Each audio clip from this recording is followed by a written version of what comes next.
And what I have here is just a sample of the lining fabric as well as the outside fabric. I just wanted to see what would happen here. And I did draw a flower on this and trace around it and cut it and put it through the washer and dryer. And this was just a little education to find out, no, this is not the way to do it. So see how it didn't really want to bloom. It didn't open up. So I discovered that, you don't try to do any fancy outline there. Do something very simple instead. So my second attempt was this. And what I have done here is cut with all those layers on the straight. And after it went through the washer and dryer, it really didn't fray and it didn't open up. It didn't bloom. We're still in bud here instead of in bloom. So it didn't bloom the way I wanted to because it was cut on the straight. So this is all a learning experience. You don't know these things until you try them out, perhaps. So this one, I put all the fabrics on the bias and found, we are in full bloom this way. So here's how I actually did this. And I'm not sure that other people do it the same way. I don't know that it especially matters. You're the sewer, you do your thing, whatever it is you like. Okay, what I have done here is on the bottom I have the lining fabric and I have it with the right side down because I am going to stitch through all these layers. At this point I did not have the jacket together. I only had the back because I wanted to keep a small flat piece of fabric to do all this and then do the seams later. So since I found out it does a little bit better on the bias, and I could have done better on one of those samples, by the way, if I had just cut on the bias instead of cutting on the straight. But with this, because I had more scraps going on the bias anyway, I thought, fine, I'll just cut them all and put them on the bias. What I have is just stacked here many layers of scraps, just in kind of a contrast, same colors, but kind of the reverse colors that I wanted in here. So I have just a whole lot of layers stacked there, and I'll put those on top of the lining, and then put my jacket on top of that, and just put a pin in to kind of hold them. And then what I stitched there was a big diamond shape, so that it's pointed top and bottom, and comes out to a point on the sides. And so if you would like, you might draw that first. And a good idea for drawing it, I don't have this whole jacket. That first little blooming jacket that I showed you, the sweatshirt one, that whole thing was covered with these layers. Well, I just want specific flowers here and there, so I don't have the whole jacket covered with multi-layers of fabric. I only have them under where these flowers are going to bloom. So the dark colored flowers, I have a row all the way across here of the dark colored fabric. And then these, I just have a row across of the peach fabric rather than covering the whole vest. So I wanted to know exactly how high and exactly how wide I can come. And I found that the bigger this flower is, I'll just stitch it a little bit bigger here because I find I can.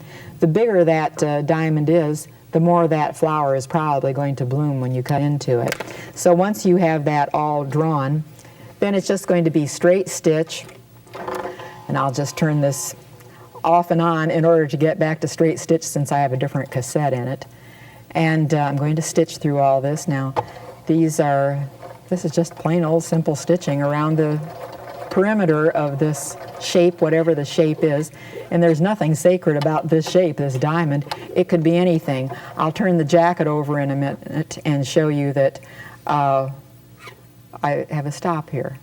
Let's get rid of the stop, and then maybe we can keep on stitching. Thank you. Okay, but what I do want is the needle down so it'll stop at the corners. I went a little beyond. That's okay. You can be pretty careless with this, and it's never going to show by the time you cut it open. Okay, there.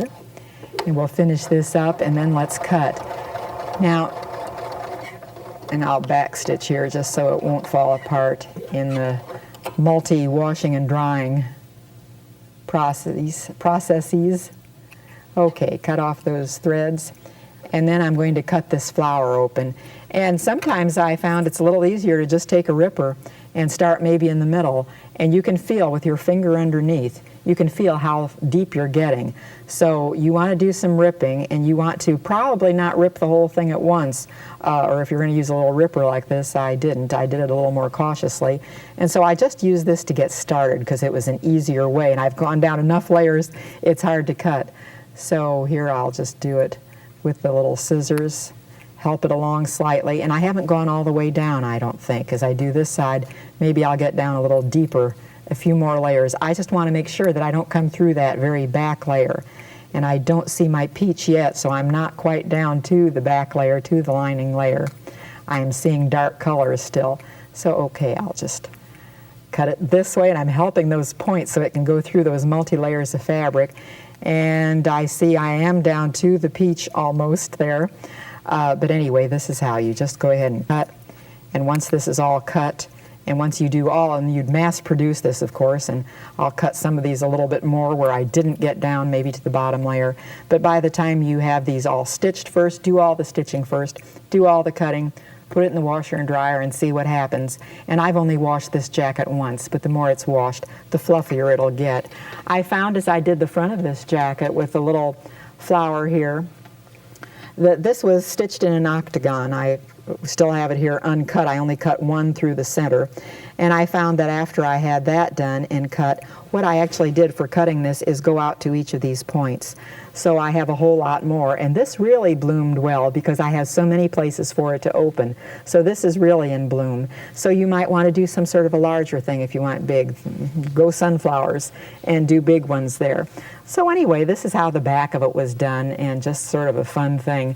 After this was all finished, then of course I had to assemble things, put it all together, and finish it up.